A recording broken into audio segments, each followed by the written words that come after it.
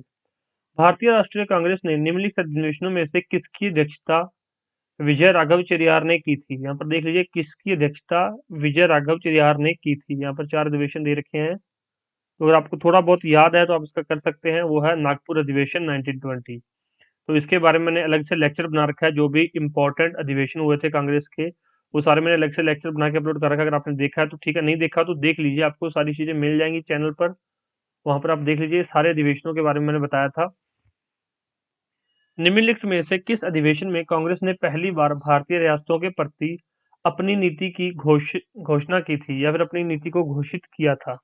तो कब किया गया था? नागपुर अधिवेशन के अंदर। ध्यान रखना, किस अधिवेशन में कांग्रेस ने पहली बार भारतीय रियासतों के प्रति अपनी नीति घोषित की थी? नागपुर अधिवेशन के अंदर। नेक्स्ट क्वेश्चन देखिए यहाँ पर, गोखले माई पॉलिटिकल गुरु पुस्तक किसने लिखी थी? मैंने भी आपको शुरू में बताया था कि महात्मा गांधी ने लिखी थी। एम के गांधी ने लिखी थी। मोहनदास करमचंद गांधी के द्वारा लिखी गई है पुस्तक। पुस्तक फाउंडेशन ऑफ इंडियन कल्चर के लेखक कौन है? फाउंडेशन ऑफ इंडियन कल्चर के लेखक कौन है? Shri Aurobindo. Foundation of Indian culture के लेखक कौन है? श्री अरबिंदो। ये भी 2015 के अंदर पूछा गया क्वेश्चन है। मदर इंडिया पुस्तक किसके द्वारा लिखी गई? मदर इंडिया पुस्तक किसके द्वारा लिखी गई? तो ये कैथरीन मेयो द्वारा लिखी गई है। ये मदर इंडिया कैथरीन मेयो के द्वारा ये भी क्वेश्चन पूछा गया है। भारत की खोज नामक पुस्तक किसने लिखी? अब यहाँ पर स्टूडेंट कुछ कंफ्यूज हो सकते हैं, वैसे तो होना नहीं चाहिए। यहाँ पर लिखा गया भारत की खोज। इससे पहले हम बुक को पढ़ रहे थे डिस्कवरी ऑफ इंडिया। अगर आपको डिस्कवरी ऑफ इंडिया पुस्तक पता है कि जवाहरलाल नेहरू के द्वारा खोजी लिखी गई है, तो भारत की खोज भी पुस्तक जवाहरलाल नेहरू के द्वारा ही लिखी गई है। भारतीय राष्ट्रीय कांग्रेस पर इंडियन स्ट्रगल नामक पुस्तक लिखी गई थी किसके द्वारा? भारतीय राष्ट्रीय आंदोलन पर इंडियन स्ट्रगल नामक पुस्तक किसके द्वारा लिखी गई थी? तो सुभाष चंद्र बोस के द्वारा लिखी गई थी इंडियन स्ट्रगल। याद रखना, बहुत इंपॉर्टेंट क्वेश्चन है। ये भी 2000 और 2007 में 2-3 बार रिपीट हुआ है। और ये क्वेश्चन ये नहीं जो यहाँ पर पेपर जो सिर्फ इनमें आए हुए हैं, इसके अलावा भी बहुत सारे पेपर हैं जिनमें ये क्वेश्चन बार बार रिपीट हो चुके हैं। इनमें से कौन सबसे कम आयु में भारतीय राष्ट्रीय कांग्रेस का अध्यक्ष बनने वाला व्यक्ति था? बहुत इंपॉर्टेंट क्वेश्चन है, बहुत बार पूछा गया क्वेश्चन है। तो वो है अबुल कलाम आजाद। भारतीय राष्ट्रीय कांग्रेस के अध्यक्ष रहे हैं सबसे कम उम्र के व्यक्ति, सबसे कम आयु के व्यक्ति हैं ये अबुल कलाम आजाद। निम्नलिखित में से किस भारतीय राष्ट्रीय कांग्रेस के अधिवेशन में जवाहरलाल नेहरू ने समाजवाद को भारत की समस्याओं को हल की कुंजी बताया? निम्नलिखित में से किस भारतीय राष्ट्रीय कांग्रेस के अधिवेशन में जवाहरलाल नेहरू ने समाजवाद को भारत की समस्याओं को हल करने की कुंजी बताया? लाहौर, लखनऊ, इलाहाबाद या फिर रामगढ़? राइट आंसर क्या है? लखनऊ अधिवेशन के अंदर जवाहरलाल नेहरू ने समाजवाद को भारत की समस्याओं का हल करने की कुंजी बताया।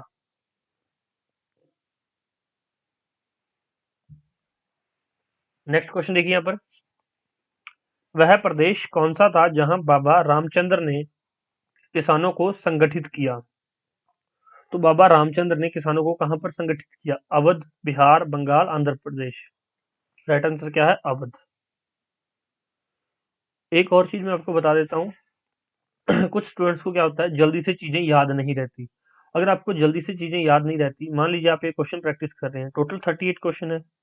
अब मैं मान के चल रहा हूँ कि अगर आपने एक या दो बार भी सिलेबस को पढ़ा अच्छे से ढंग से, तो 38 में से आप लोग 20 क्वेश्चन के आंसर आसानी से दे पाएंगे। पीछे बचे 18 क्वेश्चन, उन 18 क्वेश्चन के शॉर्ट नोट बना लीजिए। जैसे ये क्वेश्चन है, वह कौन सा प्रदेश है जहां पर रामचंद्र ने किसानों को संगठित किया? तो लिख लीजिए, रामचंद्र ने किसानों को अवध के अंदर संगठित किया। बस इसको नोट बना के लिख लीजिए। ऐसे 18 नोट बनेंगे, सिर्फ 18 लाइन से ही बनेगी। तो ध्यान रखना, ऐसी चीजें आप खुद से नोट डाउन कर सकते हैं। और इसकी जो पीडीएफ है आपको हमारे टेलीग्राम चैनल पर मिल जाएगी। टेलीग्राम चैनल पर अगर आप नहीं ज्वाइन किया आपने अभी तक, तो कर लीजिए, डिस्क्रिप्शन बॉक्स में लिंक है। या फिर हमारी जो स्टडी मास्टर ऑफिशियल वेबसाइट है, वहां पर जाकर भी इसकी पीडीएफ आपको मिल जाएगी। फिर भी अगर आपको कहीं नहीं मिल रही तो आप हमें व्हाट्सएप पे मैसेज कर सकते हैं। नंबर मैंने प्रोवाइड करवा रखा है, आप वहां से जाके व्हाट्सएप पे मैसेज कर दीजिए, वीडियो फॉरवर्ड कर दीजिए कि सर इस वीडियो की हमें पीडीएफ चाहिए, तो वो भी आपको मिल जाएगी। अवध के एका आंदोलन का उद्देश्य क्या था? अवध के एका आंदोलन का उद्देश्य क्या था? तो उनका क्या था? सरकार को लगान देना बंद करना? नहीं। जमींदारों के अधिकारों की रक्षा करना? ये भी नहीं था। सत्याग्रह की समाप्ति? ये भी नहीं था। तो लगान के नकद में परिवर्तन करना, तो जो भी लगान था उसको नकद में परिवर्तन करना, ये एका आंदोलन का उद्देश्य था। कई बार क्वेश्चन क्या हो जाता है, घुमा के पूछ लिया जाता है कि एका आंदोलन किस जगह पर, किस एरिया में मतलब कि हुआ था, तो अवध के अंदर, याद रखना। और ये भी बीपीएससी में पूछा गया क्वेश्चन है। स्वामी सहजानंद का संबंध किससे था? स्वामी सहजानंद का संबंध किससे था? तो बिहार के किसान आंदोलनों के साथ स्वामी सहजानंद का संबंध था। बहुत इंपॉर्टेंट क्वेश्चन है, बहुत बार पूछा गया है। स्वामी सहजानंद, तो किसके साथ? किसान आंदोलन के साथ। निम्न में से किस अधिवेशन के लिए कांग्रेस ने पहली बार एक महिला का को अध्यक्ष चुना गया? तो सबसे पहले कांग्रेस में पहली बार किसी महिला को अध्यक्ष कब चुना गया था? काफी इंपॉर्टेंट क्वेश्चन है, ये पूछा जाएगा। कलकत्ता अधिवेशन 1917, 1917 में। ठीक है, याद रखना। एनी बेसेंट को कांग्रेस में पहली बार एक महिला को अध्यक्ष चुना गया। उसके बाद 1925 के अंदर सरोजनी नायडू को, यहाँ पर एनी बेसेंट है, याद रखना, एनी बेसेंट को चुना गया था। उसके बाद सरोजनी नायडू को चुना गया 1925 में, ये दूसरी महिला थी। और तीसरी महिला को 1933 में। सिर्फ और सिर्फ 3 महिलाएं ही अब तक कांग्रेस की अध्यक्ष रही थी, आजादी से पहले की बात आई। ठीक है, याद रखना इस बात को। निम्न में से किस आंदोलन में सरदार वल्लभ भाई पटेल ने मुख्य भूमिका निभाई? तो सरदार वल्लभ भाई पटेल से रिलेटेड कौन सा आंदोलन है, मैंने आपको बहुत अच्छे से करवाया था। जिसके बाद उन्हें सरदार की उपाधि भी दी गई कुछ महिलाओं द्वारा, तो वो था बारदोली सत्याग्रह। इसमें महिलाओं ने बहुत बढ़ चढ़ कर भाग लिया, और इसके बाद बारदोली सत्याग्रह के बाद ही महिलाओं ने वल्लभ भाई पटेल को सरदार की उपाधि दी। राम मोहन राय को राजा की उपाधि से किसने विभूषित किया था? तो यहाँ पर राजा राम मोहन राय, जो हम बोलते हैं राजा राम मोहन राय, राजा की उपाधि किसके द्वारा दी गई थी? मुगल सम्राट अकबर द्वितीय के द्वारा राजा की उपाधि दी गई थी। किसको भारतीय पुनर्जागरण का पिता कहा जाता है? फादर ऑफ इंडियन रेनेसा किसको भारतीय पुनर्जागरण का पिता कहा जाता है? तो यहाँ पर 4 ऑप्शंस दिए गए हैं। बिल्कुल आसान सा क्वेश्चन है, अगर आप थोड़ा सा पढ़ा हो तो हिस्ट्री के अंदर सीधी ये लाइन पढ़ने को मिलती है कि राजा राम मोहन राय को भारतीय पुनर्जागरण का पिता कहा जाता है। नेक्स्ट क्वेश्चन पर चलते हैं। स्वामी विवेकानंद द्वारा रामकृष्ण मिशन की स्थापना कब की गई? मैंने जितने भी ये मिशन थे, जितने भी इंपॉर्टेंट संगठन थे बने थे, उनके उससे रिलेटेड एक अलग से वीडियो बनाया हुआ है। डिस्क्रिप्शन बॉक्स में भी आपको लिंक मिल जाएगा। और किसी को नहीं मिल रहा तो आप हमसे व्हाट्सएप पे मैसेज करके भी वीडियो पूछ सकते हैं कि सर ये वीडियो कहाँ पे है, आपको मिल जाएगी। या फिर आप हमारे जो है स्टडी मास्टर चैनल पर जाइए, वहाँ पर वीडियो सेक्शन के अंदर जाइए, थोड़ी सी वीडियो स्क्रॉल कीजिए, नीचे आपको वीडियोस मिल जाएंगी सारी। स्वामी विवेकानंद द्वारा रामकृष्ण मिशन की स्थापना कब की गई थी? तो 1917 में, 1897 में की गई थी। और एक और चीज आपको बता दूं फ्रेंड्स, कुछ ऐसे टॉपिक्स होते हैं जिनमें से क्वेश्चन 100% पूछा ही जाता है कि इसमें से क्वेश्चन तो आएगा। तो आप सबसे पहले उन टॉपिक्स को अच्छे से कवर कर लीजिए कि इसमें से तो क्वेश्चन पूछा जाएगा, ये टॉपिक तो कम से कम मैं ना ही छोड़ के जाऊं। तो जैसे ये कुछ मिशन है, कुछ चीजें हैं, तो इनसे रिलेटेड एक क्वेश्चन पक्का बनेगा ही बनेगा एग्जाम में, तो ये जरूर करके जाएं। नेक्स्ट देखिए, कलकत्ता में एशियाटिक सोसाइटी ऑफ बंगाल की स्थापना 1784 में की गई थी। ये किसके द्वारा की गई थी? क्वेश्चन ये है किसके द्वारा, तो विलियम जोन्स के द्वारा। मैंने बहुत बार करवाया है कि विलियम जोन्स के द्वारा एशियाटिक सोसाइटी ऑफ बंगाल की स्थापना की गई। कब की गई थी? 1784 के अंदर। निम्नलिखित नेताओं में से किसने क्रांतिकारी संगठन अभिनव भारत समाज की स्थापना की? अभिनव भारत समाज की स्थापना किसने की? मैंने आपको अच्छे से बताया था, याद होगा, विनायक दामोदर सावरकर। तो अगर आप वीडियो लेक्चर नहीं देखते तो वीडियोस लेक्चर को जरूर देखा करो। वीडियोस लेक्चर में जो चीजें बताई जाती हैं वही यहाँ पर आपको क्वेश्चंस में मिल रही हैं। ये यूपी पीएससी प्री 2018 के अंदर है। मान लीजिए आप हरियाणा सिविल सर्विसेज की तैयारी कर रहे हैं, तो अगर आप यूपी पीसीएस भी एलिजिबल हैं, भर सकते हैं। आप राजस्थान सिविल सर्विसेज का एग्जाम भी दे सकते हैं, एमपी पीसीएस भी दे सकते हैं, हिमाचल प्रदेश पीसीएस भी दे सकते हैं। तो अगर वहां पर ये क्वेश्चन पूछे गए तो हरियाणा में भी ये क्वेश्चन जरूर पूछे जाएंगे, एसएससी में भी जरूर पूछे जाएंगे। तो प्लीज इन क्वेश्चंस को अच्छे से पढ़ लिया करो, याद कर लिया करो। मैं बार बार यही कहता हूँ, डेली एक वीडियो आता है कितने मिनट का? 20 to 30 मिनट्स।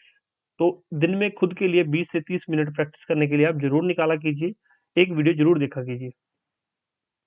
तो अभिनव भारत समाज की स्थापना किसने की थी? विनायक दामोदर सावरकर। जय जवान जय किसान का नारा किसने दिया था? बिल्कुल आसान क्वेश्चन है, ये छोटा बच्चा भी इसका आंसर दे सकता है। लाल बहादुर शास्त्री जी ने दिया था। किसने कहा था तुम मुझे खून दो मैं तुम्हें आजादी दूंगा? सीधे सीधे ये नारों से क्वेश्चन आए गए हैं कि कौन कौन से नारे किसके द्वारा दिए गए थे। तो किसने कहा था तुम मुझे खून दो मैं तुम्हें आजादी दूंगा? तो ये सुभाष चंद्र बोस जी के द्वारा कहा गया था। निम्नलिखित में से किस गवर्नर जनरल ने भारत में दास प्रथा को समाप्त किया? तो दास प्रथा की समाप्ति किस गवर्नर जनरल ने की थी? बिल्कुल आसान सा क्वेश्चन है। तो लॉर्ड एलन बेरो ने दास प्रथा को समाप्त किया था।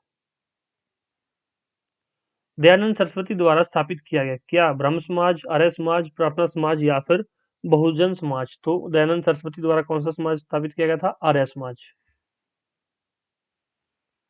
सत्यार्थ प्रकाश के लेखक कौन है? तो आपको पता ही होगा, ये मैंने बहुत बार करवाया। सत्यार्थ प्रकाश के लेखक कौन है? सत्यार्थ प्रकाश के लेखक कौन है, बताइए। ऑप्शन देख लीजिए एक बार, फिर आप इसका आंसर अच्छे से कर पाएंगे। स्वामी विवेकानंद, स्वामी निश्चलानंद, स्वामी चिमनानंद, स्वामी हरिदास, इनमें से कोई नहीं। फटाफट से अपना आंसर नीचे कमेंट करके मुझे बता दीजिए कि सत्यार्थ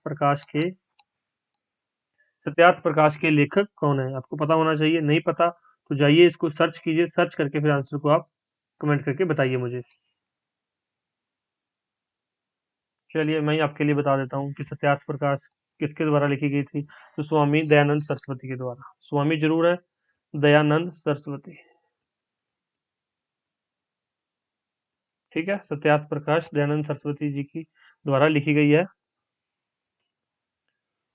और स्वामी विवेकानंद पे कौन सा डे मनाया जाता है, बताइए। स्वामी विवेकानंद की जन्म तिथि पे कौन सा डे डे मनाया जाता है? कोई इंपॉर्टेंट डे मनाया जाता है तो वो बताइए नीचे कमेंट करके। अब आपके माइंड में होगा कि सर आप सारी चीजें कमेंट करने के लिए क्यों बोलते हो। फ्रेंड्स, अगर ये आप लाइव क्लास चल रही होती तो मैं आपसे पूछता, या फिर आप क्लासरूम प्रोग्राम में बैठे होते तो क्लासरूम के अंदर मैं आपको खड़ा करके पूछता कि हाँ जी बताइए इसका आंसर क्या है, तो आपको रिवीजन हो जाती। अब मैं आपसे डायरेक्ट सवाल नहीं कर सकता, तो तभी मैं यहाँ पर आपको कहता हूँ कि आप लोग कमेंट कीजिए सत्यार्थ प्रकाश किसकी रचना है? दयानंद सरस्वती जी की। स्वामी विवेकानंद के बर्थ डेट पे कौन सा डे मनाया जाता है? पता होना चाहिए आपको, क्वेश्चन इनसे पूछे जाते हैं। गुलामगिरी का लेखक कौन था? गुलामगिरी का लेखक कौन था? तो ज्योतिबा फुले के द्वारा गुलामगिरी पुस्तक लिखी गई थी। नेक्स्ट देखिए, निम्नलिखित संगठनों में से किसने शुद्धि आंदोलन का समर्थन किया था? निम्नलिखित संगठनों में से किसने शुद्धि आंदोलन का समर्थन किया गया था? तो आर्य समाज ने शुद्धि आंदोलन का समर्थन किया गया था, और आर्य समाज की स्थापना दयानंद सरस्वती जी के द्वारा की गई थी। निम्न में से महात्मा गांधी का भारत में पहला सत्याग्रह कौन सा था? निम्न में से भारत में महात्मा गांधी का पहला सत्याग्रह कौन सा था? अहमदाबाद, बारदोली, चंपारण, व्यक्तिगत? तो जब मैंने सत्याग्रह की एक वीडियो बनाया था उसमें सारे सत्याग्रह आपको लाइन वाइज करवाए थे। तो पहला था चंपारण सत्याग्रह, ठीक है। तो उसके बाद सारे मैंने आपको डिटेल से करवाए थे। चलिए नेक्स्ट क्वेश्चन देखते हैं। विधवा पुनर्विवाह अधिनियम किसके शासन में क्रियान्वित किया गया? विधवा पुनर्विवाह अधिनियम किसके शासन में क्रियान्वित किया गया था? तो ये लॉर्ड कैनिंग के टाइम पे हुआ था। विधवा पुनर्विवाह अधिनियम की जो विधवा हो जाती है, जिनके पति की मृत्यु हो जाती है, अगर उनकी एज यंग है तो वो दोबारा से विवाह कर सकती है, किसी भी एज में वो दोबारा विवाह कर सकती है। उसके बोलते हैं विधवा पुनर्विवाह अधिनियम। विलियम बेंटिक के द्वारा सती प्रथा किस वर्ष समाप्त की गई थी? अब यहाँ पर पूछा गया सती प्रथा किस वर्ष समाप्त की गई थी, तो थोड़ा सा आपको अगर ध्यान हो तो आप इसका आसानी से आंसर दे पाएंगे। 1829 ईस्वी में। तो राजा राम मोहन राय की हेल्प से सती प्रथा का अंत कर दिया गया। और ये हमारा ऑफिशियल लोगो है। आप चैनल को सब्सक्राइब कर लीजिए, बेल आइकन जरूर दबा लीजिए। ये हमारी ऑफिशियल वेबसाइट है www.studymasterofficial.com। आप गूगल पे स्टडी मास्टर ऑफिशियल लिख दीजिए, आपको हमारी वेबसाइट मिल जाएगी। फर्स्ट वेबसाइट आएगी वो हमारी वेबसाइट आएगी, वहाँ पर जाकर आप इसकी पीडीएफ डाउनलोड कर सकते हैं। पेड पीडीएफ चाहिए, स्टडी मटेरियल चाहिए हरियाणा सिविल सर्विसेज के लिए, यूपी पीसीएस के लिए, किसी भी एग्जाम के लिए अगर आपको स्टडी मटेरियल चाहिए तो आप हमारे इस नंबर पर 9896160956 पर व्हाट्सएप करके स्टडी मटेरियल ले सकते हैं। ये जो है फ्री पीडीएफ है, ये आप फ्री पीडीएफ भी अवेल कर सकते हैं। डिस्क्रिप्शन बॉक्स में लिंक दिया गया, नहीं तो आप हमारा टेलीग्राम चैनल ज्वाइन कर लीजिए। कोई डाउट हो करिए तो आप हमसे पूछ सकते हैं। चलिए, वीडियो कैसी लगी कमेंट करके मुझे जरूर बता दें। नेक्स्ट वीडियो किस टॉपिक पे चाहिए वो भी बता दीजिए। Thank you so much, take care, bye bye. Daily एक वीडियो आ रही है। हरियाणा सिविल सर्विसेज इस बार छोड़ना नहीं है, जरूर क्लियर करना है, ध्यान रखना। हरियाणा सिविल सर्विसेज के लिए डेली एक वीडियो आ रही है, 20 से 30 मिनट का वीडियो होता है, डेली देखा करो, डेली प्रैक्टिस किया करो। कोई डाउट हो तो हमसे पूछ लिया करो। Thank you so much.